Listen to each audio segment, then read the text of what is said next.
बिहार की सियासत का मिजाज भी बड़ा गजब है।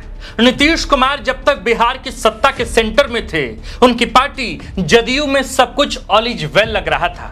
लेकिन मुख्यमंत्री की कुर्सी से उनकी विदाई के 30 से 35 रोज क्या गुजरे, जदयू के भीतर दबे हुए सवाल, सियासी बेचैनियां और नाराजगी की दरारें अचानक बाहर दिखाई देने लगी। जो आवाजें अब तक बंद कमरों में फुसफुसाती थीं, वे अब माइक पकड़कर बोल रही हैं। और सबसे जोरदार आवाज आई है बाहुबली लीडर आनंद मोहन की तरफ से। और वही आनंद मोहन जो भले खुद औपचारिक तौर पर जदयू का हिस्सा नहीं है, लेकिन उनका परिवार आज भी जदयू सत्ता संरचना का हिस्सा है। पत्नी लवली आनंद सांसद है, बेटा चेतन आनंद विधायक है। लेकिन अब उसी परिवार के मुखिया आनंद मोहन कह रहे हैं कि नीतीश कुमार को जिंदा दफन कर दिया गया है। यह कोई मामूली बयानबाजी नहीं है साहब, यह सीधे तौर पर जेडीयू के नए पावर सेंटर को दी गई खुली चुनौती है। आनंद मोहन कह रहे हैं कि नीतीश कुमार की राजनीतिक मजबूरी का फायदा उठाकर कुछ लोग जेडीयू को थैली वालों की पार्टी बना चुके हैं। अब सवाल यह उठता है कि क्या नीतीश कुमार के सत्ता के बैक स्टेज पर जाते ही जेडीयू में बिखराव जैसे हालात बनने लगे? क्या आनंद मोहन की यह तलखी सिर्फ उनके बेटे चेतन आनंद को सम्राट चौधरी कैबिनेट में मंत्री पद न मिलने का निजी दर्द है, या फिर इसे जेडीयू के भीतर उपेक्षित महसूस कर रही एक लॉबी के गुस्से का विस्फोट माना जाए? इधर जेडीयू के मंत्रियों और प्रवक्ताओं की पूरी फौज, जैसे लेसी सिंह, श्रवण कुमार से लेकर श्याम रजक तक, आनंद मोहन पर पलटवार करने में जुटे हैं। लेकिन इस वार पलटवार के बीच जो जख्म नुमाया हुए हैं, क्या वे आने वाले वक्त में जेडीयू की आंतरिक राजनीति को झकझोर कर रख देंगे? सवाल सिर्फ यह नहीं है कि चेतन आनंद मंत्री क्यों नहीं बने, सवाल तो यह है कि क्या जेडीयू के भीतर अब शक्ति संतुलन बदल रहा है?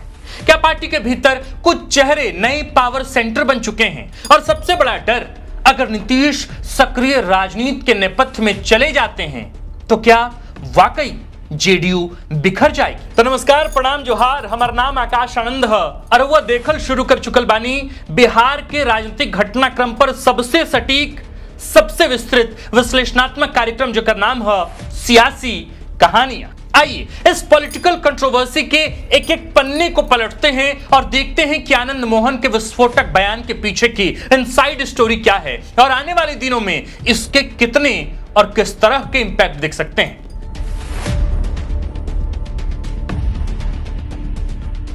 आनंद मोहन का गुस्सा अचानक नहीं फूटा, यह लंबे समय से जमा राजनीतिक बेचैनी का विस्फोट था। सीतामढ़ी के मंच से जब उन्होंने कहा कि जेडीयू में अब थैली की राजनीति हो रही है, तो यह सिर्फ आरोप नहीं था, यह सीधा हमला था उस सत्ता संरचना पर जो आज नीतीश कुमार के नाम पर चल रही है। उन्होंने कहा कि कुछ लोग नीतीश कुमार की मजबूरी का फायदा उठा रहे हैं, उन्हें घुमाने और दिखाने तक सीमित कर दिया गया है। यहां तक कह दिया गया कि जिस आदमी ने पार्टी खड़ी की उसी को जिंदा दफन कर दिया गया। यह बयान दरअसल कोई मामूली बयान नहीं, क्योंकि पहली बार किसी प्रभावशाली सवर्ण चेहरे ने खुलकर यह संकेत दिया कि जेडीयू के भीतर अब असली कंट्रोल कहीं और शिफ्ट हो चुका है। असल नाराजगी की जड़ क्या है? राजनीतिक गलियारों में उसका जवाब एक ही बताया जा रहा है, चेतन आनंद को मंत्री नहीं बनाया जाना। आनंद मोहन ने खुद मंच से कहा, अगर बेटा सरकार बचाएगा तो सरकार भी चलाएगा। एड़ियां रगड़ कर देना होगा, भीख नहीं मांग रहे। यह सिर्फ बेटे की पैरवी नहीं थी, यह सत्ता में हिस्सेदारी की खुली मांग थी। और यहीं से मामला व्यक्तिगत नाराजगी से निकलकर जातीय और राजनीतिक सम्मान की लड़ाई में बदल गया। आनंद मोहन ने लेसी सिंह और संजय झा जैसे नेताओं पर भी अप्रत्यक्ष निशाना साधा। जेडीयू नेताओं ने भी तुरंत जवाबी हमला शुरू कर दिया।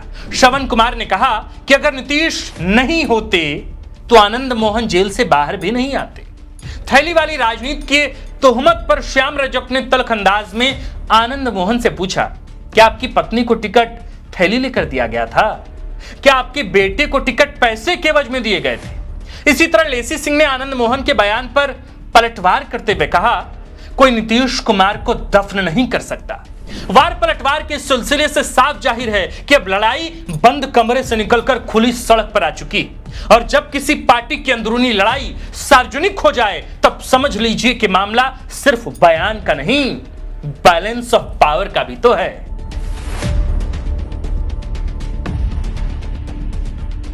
आनंद मोहन ने दरअसल उस जख्म पर उंगली रख दी जिसे जेडीयू वर्षों से छुपाने की कोशिश करती रही। यह लड़ाई सिर्फ एक परिवार की नाराजगी नहीं है, यह जेडीयू के भीतर रिप्रेजेंटेशन, रिवार्ड और रेलेवेंस की लड़ाई बन चुकी है। सवाल सिर्फ चेतन आनंद का नहीं है, सवाल उन तमाम नेताओं का है जो मानते हैं कि पार्टी में वफादारी का रिटर्न खत्म हो चुका है। आज जेडीयू के भीतर कई सामाजिक और राजनीतिक धड़े खुद को असुरक्षित महसूस कर रहे हैं, इनसिक्योर महसूस कर रहे हैं। पुराने समाजवादी चेहरों को लगता है कि डिसीजन मेकिंग अब सीमित हाथों में सिमट गई है। कुछ सवर्ण नेता मानते हैं कि उन्हें सिंबॉलिक यूज के बाद किनारे कर दिया गया, तो कई क्षेत्रीय यानी कि रीजनल लीडर्स टिकट वितरण और संगठन में उपेक्षा की शिकायत कर रहे हैं।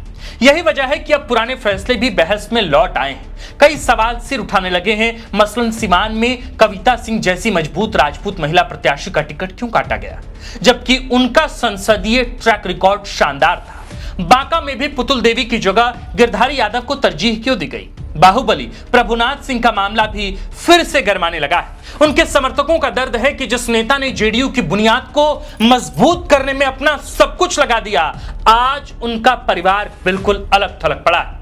पार्टी के भीतर यह बेचैनी दिनेश सिंह, कविता सिंह और अजय सिंह जैसे कई नेताओं के खेमे में साफ देखी जा रही, जो खुद को उपेक्षित मान रहा है।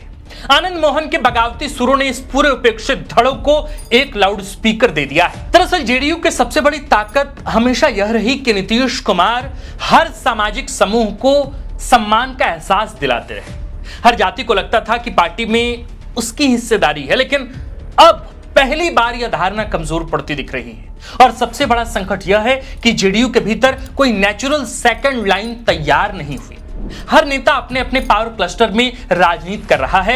ऐसे में अगर नीतीश की राजनीतिक सक्रियता कम होती है तो पार्टी के भीतर कई छुपे संघर्ष एक साथ बाहर आ सकते हैं। आनंद मोहन का बयान उसी विस्फोट का शुरुआती संकेत माना जा रहा है। दिलचस्प बात यह भी है कि बीजेपी फिलहाल पूरी तरह शांत दिखाई दे रही है, क्योंकि बीजेपी जानती है कि जेडीयू जितनी अंदर से कमजोर होगी, एनडीए में उसकी बार्गेनिंग पावर उतनी घटेगी। यानी यह लड़ाई सिर्फ जेडीयू की इंटरनल क्राइसिस नहीं है, यह बिहार एनडीए के फ्यूचर पावर इक्वेशन की लड़ाई भी है। और शायद इसलिए पटना से दिल्ली तक सबकी नजर अब आनंद मोहन पर नहीं, बल्कि जेडीयू के भीतर पैदा हो रही बेचैनी पर टिकी।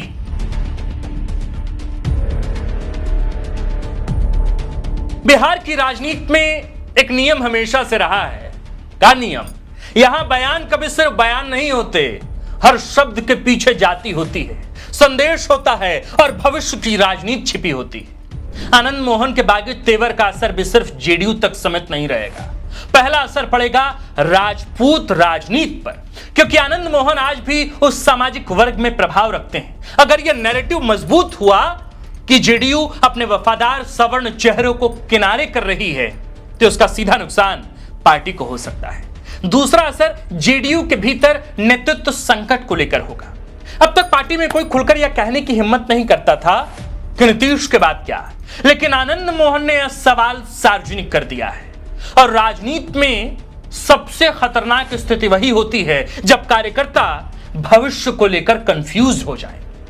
तीसरा असर बीजेपी जेडीयू रिश्तों पर पड़ सकता है। आनंद मोहन ने भले बीजेपी को सीधे दोष नहीं दिया, लेकिन उन्होंने यह जरूर संकेत दिया है कि जेडीयू अपनी राजनीतिक जमीन खोती जा रही। दरअसल बीजेपी इस पूरे घटनाक्रम को बहुत ध्यान से देख रही होगी, क्योंकि कमजोर जेडीयू बीजेपी के लिए ज्यादा सुविधाजनक सहयोगी साबित हो सकती है।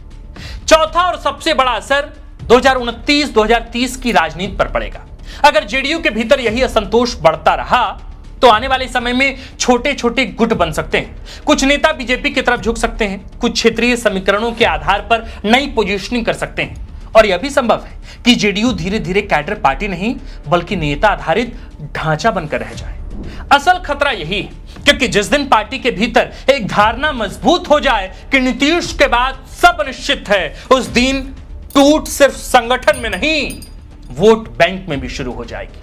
और फिलहाल बिहार की राजनीति उसी मोड़ पर खड़ी दिखाई दे रही है, जहां एक तरफ सत्ता बचाने की मजबूरी है, दूसरी तरफ सम्मान बचाने की लड़ाई। एक तरफ गठबंधन की गणित है, दूसरी तरफ भीतर ही भीतर उबलती हुई सियासी बेचैनी। तो जाए से पहले हमारे तमाम प्रिय सुधी दर्शकगण, रउआ से बस एक ही सवाल ही कि रउआ आनंद मोहन कि हालिया बयान के लेके का सोचतनी, का वाकई जेडीयू के अंदर एक वैक्यूम क्रिएट हो चुकल बा? नीतीश कुमार के गईला के बाद का वाकई कार्यकर्ता में मैसेज चल गई कि जेडीयू के अंदर एक वाकई नेतृत्व संकट बा, और शायद यह वजह बा कि अब जेडीयू के तमाम बड़ नेता सामने आके पब्लिकली अब विरोध दर्ज करा रहा बालो। रउआ ई मसले पर का सोचतनी, आनंद मोहन के बयान पर का सोचतनी, हमरा कमेंट करके जरूर बताएं। बाकी देखत रही द फोर्थ पिलर। हमारा नाम आकाश आनंद है, कैमरे के पीछे बानी मनीष, आई कंटेंट के लिखले बानी देश के वरिष्ठ पत्रकार शंभुनाथ चौधरी सर। शुक्रिया। वीडियो पसंद आई तो वीडियो को शेयर करी। बाकी द फोर्थ पिलर पहली बार देखत नहीं तो एक पत्रकार की वसीले से, एक हैसियत से हमारे कहीं इल्तजा बा, कहीं प्रार्थना बा कि रउआ द फोर्थ पिलर के सब्सक्राइब करी। झारखंड के अलावा झारखंड के इतर बिहार के लेके भी हमने कुल बड़ा प्रयास कर रहा बन जाई। भगीरथ प्रयास में राउर कर्तव्य यह बा कि रउआ हमने कुल के सब्सक्राइब कर ली। ऐसा कंटेंट वक्त दर वक्त बिहार के तमाम राजनीतिक घटनाक्रम पर अते रही, ये हमारा वादा बरुआ लोग से। बाकी देखत रही द फोर्थ पिलर। शुक्रिया।